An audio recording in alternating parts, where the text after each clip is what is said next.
శ్రీమాత్రే నమః. సెప్టెంబర్ మాసంలో మనకి 5 గ్రహాలు మార్పు చెందుతున్నాయి.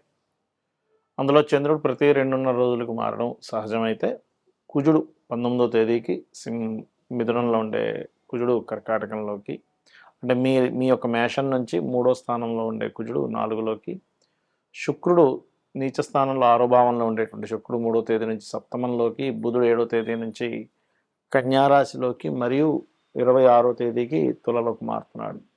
ఈ రకంగా రవి కూడా 17వ తేదీకి. అయితే ఈ గ్రహాల యొక్క మార్పు మూలంగా మీకు కలిగేటువంటి ఫలితాలు ఏమిటి, ఏ దేవతారాధన చేయాలి, ఎటువంటి విషయాల పట్ల మీరు జాగ్రత్తగా ఉండాలనేటువంటి అంశాలు, జాగ్రత్తగా అంటే ఎటువంటి జాగ్రత్తలు తీసుకోవాలనేటువంటి అంశాలు చెప్తుంది నేనైనప్పటికీ చెప్పిస్తుంది సాక్షాత్ లలిత అమ్మవారిగా భావిస్తూ, ఆ లలితాంబిక అమ్మవారి యొక్క అనుగ్రహం మీకు పరిపూర్ణంగా కలగాలని మనస్ఫూర్తిగా కోరుకుంటూ, మీనము వారికి గనక చూసుకున్నట్లయితే ఈ యొక్క సెప్టెంబర్ మాసంలో 5 గ్రహాల మార్పు జరగనుంది.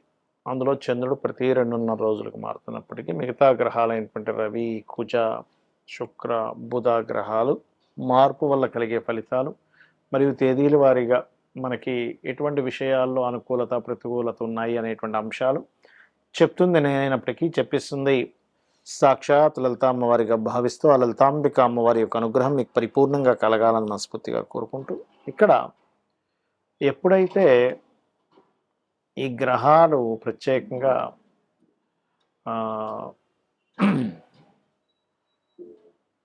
ఇందులో మీనం వారికి రాశిలో ఉండే శని ఎప్పుడైతే వక్రించాడో ఏలినాటి శని ప్రభావం తగ్గిస్తుంది దాని మూలంగా.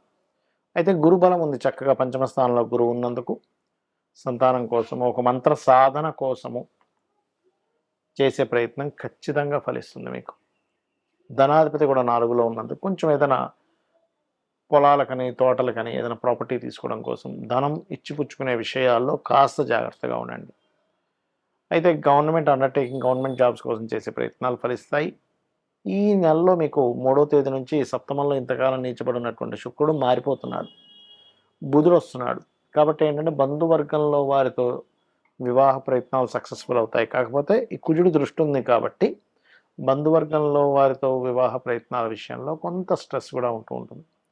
అయితే ఇందులో 19 నుంచి 26వ తేదీ వరకు మాత్రం బుధాదిత్య యోగం సప్తమ స్థానంలో పడుతుంది కాబట్టి ఆ పర్టికులర్గా ఆ 8 డేస్ మీకు చాలా చాలా అనుకూలంగా ఉంటుంది. ఈ యొక్క వివాహ సంబంధించినటువంటి విషయంలో 19 నుంచి 26వ తేదీ వరకు, అంటే దాదాపుగా 7-8-9 రోజులు అనుకోండి. అయితే ఇక్కడ ఇన్సూరెన్సెస్, తాతగారు ఆస్తి విషయంలో కలిసి రావడము, శుక్రుడు అష్టమంలో ఉన్నందుకు బాగుంది. ఇక మీకు డేట్స్ వైజ్గా చూసుకుంటే, అంటే ఇప్పుడు కొద్దిగా మీకు విదేశాలకు వెళ్ళి అక్కడ ఉద్యోగం కోసం చేసే ప్రయత్నం కూడా ఫలిస్తుంది చెప్పాలంటే, 12లో రాహు ఉన్నందుకు. 1, 2, 29, 30 తేదీలు ఫైనాన్షియల్ మ్యాటర్స్ విషయంలో చిన్న చిన్న మనస్పర్ధలు రావడం, ఫైనాన్షియల్ గ్రోత్ ఉంది. ఇక లాంగ్ జర్నీస్, ఉన్నత విద్యల కోసం చేసే ప్రయత్నాల్లో 3, 4 తేదీలు చాలా అనుకూలంగా ఉంది. ఇక్కడ సంతానానికి సంబంధించిన విషయంలో, ఖర్చుల విషయంలోని, ఏదైనా భూ సంబంధించిన విషయాల్లోని కాస్త మీరు 5, 6 తేదీలు కొద్దిగా జాగ్రత్తగా ఉండాలి. సంతాన ప్రయత్నం, సంతానం కోసం చూడండి, కొంతమంది ఐఓఏలు, ఐవీఎఫ్లు చేయించుకుంటూ ఉంటారు. ఈ నెలలో 7, 8, 9 తేదీలు చాలా అనుకూలంగా ఉంది. ఎట్టి పరిస్థితుల్లో మీరు 10, 11 తేదీలు అప్పులు ఇవ్వడం కానీ, గవర్నమెంట్ జాబ్స్లో ఉండేటువంటి వారు కొంచెం ఆ జాబ్స్ విషయంలో తొందరపాటు నిర్ణయాలు కానీ, ఆరోగ్య విషయంలో కానీ 10, 11 తేదీలు చాలా జాగ్రత్తగా ఉండండి. మీరు ఏదైనా ఒక క్రియేటివ్గా చేయాలి, అది మంచి సక్సెస్ అవ్వాలనడానికి మాత్రం మీకు ఇక్కడ 14, 15 తేదీలు చాలా అనుకూలంగా ఉంది. దూర ప్రాంతాలకు వెళ్ళేటువంటి విషయాలు 16, 17 తేదీల్లో కొంత జాగ్రత్తగా ఉండండి. మరియు ఉద్యోగం కోసం చేసే ప్రయత్నాల విషయంలో ముఖ్యంగా మీకు 18, 19 తేదీలు చాలా అనుకూలంగా ఉంది. ఇన్వెస్ట్మెంట్స్ ఎట్టి పరిస్థితుల్లో 24, 25 తేదీల్లో చేయకండి.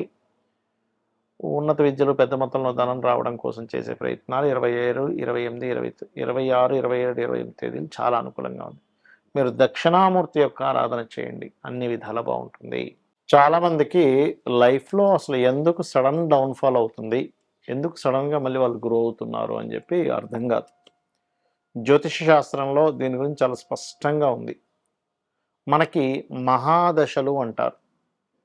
అంటే కేతువు నుంచి అంటే మనకి పుట్టింది కేతు నక్షత్రంలో అనుకోండి, కేతు దశతో, దాని తర్వాత శుక్ర దశ, దాని తర్వాత రవి దశ, చంద్ర దశ, కుజ దశ, రాహు దశ, ఇలా వరుసగా దశలు ఉంటాయి. మీరు పుట్టిన లగ్నం, మీరు ఏ లగ్నం అయితే జన్మించినప్పుడు ఉందో ఆ లగ్నం నుంచి నడుస్తున్న మహాదశలు మంచి కాంబినేషన్లో ఉంటే ఆ దశ రాగానే మీకు దశ తిరిగింది అంటారు. అందుకే అలా కాకుండా ఆ కాంబినేషన్ సరిగ్గా లేనప్పుడు ఆ దశలో చాలా ఇబ్బందులు ఎదుర్కొంటాడు.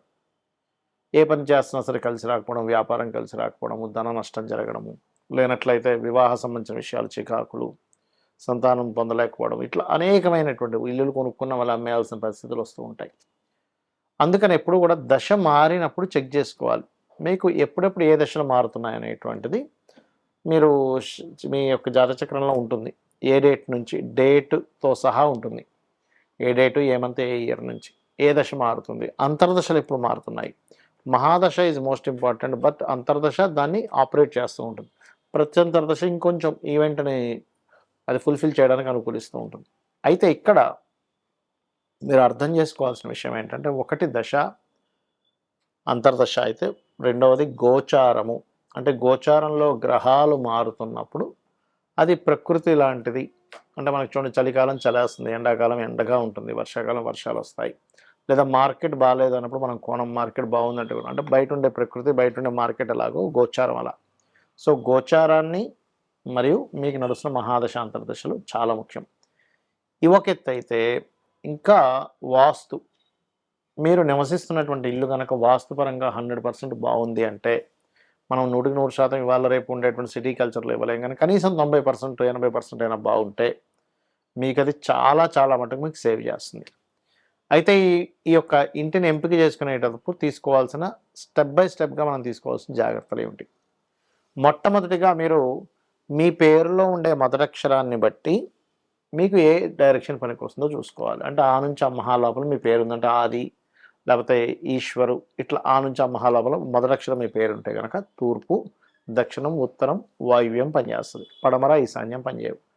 కక్క గగ్గ అక్షరాలతో మీ పేరుంది అంటే కాంతారావు, కమల, ఇట్లా పేర్లు ఉన్నాయి అని ఉదాహరణ చెప్తున్నా. కక్క గగ్గ అక్షరాలతో కనుక ఉన్నట్లయితే మీకు ఆగ్నేయము, ఉత్తరము, ఈశాన్యం బ్రహ్మాండంగా పనిచేస్తాయి. సింహద్వారాలు, తూర్పు, మధ్య ద్వారము, పడమర పనిచేయవు. ఈ విషయంలో నేను పంచాంగాల్లో తప్పులు ఉన్నాయి, వాళ్ళకి ఫోన్లు కూడా చేసి చెప్పాను, వాళ్ళు మార్చలేదు. నేను చెప్పిన ప్యాటర్న్ ఫాలో అవ్వండి. ఇది నేను చెప్తున్నటువంటి అథెంటిక్గా శాస్త్రం ఉన్నటువంటి అంశం. ఇక చాచా జాజా అక్షరాల పేర్లు కనుకున్నట్లయితే దక్షిణం మధ్య పనిచేస్తుంది మీకు సింహద్వారము, ఈశాన్యము, తూర్పు బ్రహ్మాండంగా పనిచేస్తాయి, మిగతావి పనిచేయవు. అదేవిధంగా పడమర మధ్య కూడా పనిచేస్తుంది. ఇక టట్టా డాడానా అక్షరాలతో పేర్లు ఉన్నాయి మీకు ఉదాహరణకి. అప్పుడు మీకు బాగా కలిసి వచ్చేది వాయువ్యము, తూర్పు, ఆగ్నేయం బ్రహ్మాండంగా పనిచేస్తుంది, గుర్తుపెట్టుకోండి. ఇక తన అంటే నరేషు, నా పేరు నానాజీ పట్టానికి నేను, నా పేరు ఉన్నప్పుడు పడమర మధ్య ద్వారము, ఉత్తర మధ్య ద్వారము, ఆగ్నేయము, దక్షిణం బ్రహ్మాండంగా పనిచేస్తుంది. అదేవిధంగా ఉదాహరణకి పప్ప బాపమ్మ అక్షరాలతో మీ పేరు ఉందనుకోండి, అప్పుడు ఈశాన్యము, వాయువ్యము, దక్షిణ మధ్య ద్వారాలు బ్రహ్మాండంగా పనిచేస్తాయి.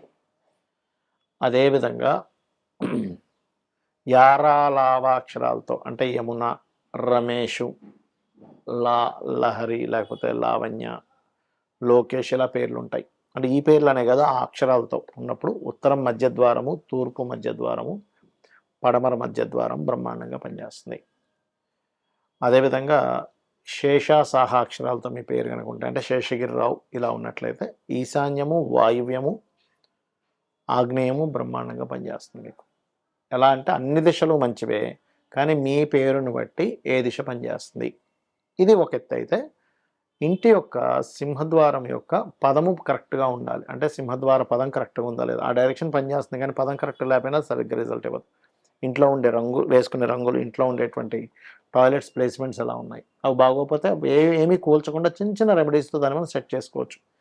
ఇలా కనుక మీరు ఎంచుకున్నట్లయితే ఖచ్చితంగా 100% మీరున్న ఇల్లు కూడా మిమ్మల్ని కాపాడుతుంది. ఎందుకంటే గ్రహాలు ఎలా అయితే 9 గ్రహాలు, 27 నక్షత్రాలు, 12 లగ్నాలు, మహాదశలు, అంతర్దశలు ఎలా ఉంటాయో ఇంటికి కూడా 45 మంది దేవతా అసురులు, నవగ్రహాలు, అష్టదిక్పాలకులు, వాస్తు పురుషుడు, పంచభూతాలు, ఇవన్నీ కూడా కనెక్ట్ అయి ఉంటాయి.